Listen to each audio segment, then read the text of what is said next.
तुमच्या अभिनंदनाकरता म्हणून मी वेळ मागितली होती, परंतु आपण यावेळेस उपलब्ध बोला, वेळ घेऊ नका. वेळ नाही घेताय साहेब. आता वेळ आताच तर बच्चूभाऊ बोलले, आता मागच्या याचा कशाला आवाज दाबता, बोलू तर द्या आता बॅक बेंचेस लोकांना. तर अध्यक्ष महाराज, विरोधी पक्षनेते देवेंद्रजी फडणवीस यांच्या अभिनंदनाकरता मी चंद्रपूर विधानसभेचा अपक्ष उमेदवार म्हणून मी त्यांचं अभिनंदन करतो. त्यांनी महाराष्ट्रामध्ये गेल्या मागच्या 5 वर्षामध्ये जे मुख्यमंत्री म्हणून त्यांनी कामकाज केलं, त्या कामकाजात सुद्धा महाराष्ट्राने पाहिलेलं आहे.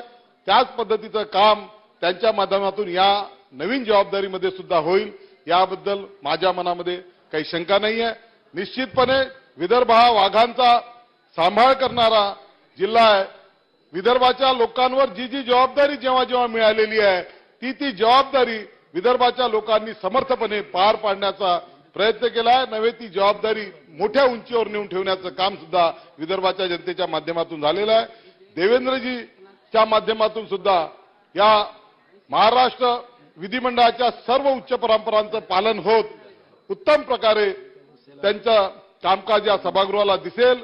आपण सुद्धा विदर्भाच्या नव्हे, आपण चंद्रपूरचा सुद्धा आपला विशेष संबंध राहिला आहे. आपण चंद्रपूरला माझ्याच प्रभागामध्ये, मी ज्या वार्डामध्ये राहतो त्या ठिकाणी काम केलेलं आहे, म्हणून मी या ठिकाणी अभिनंदन करतो.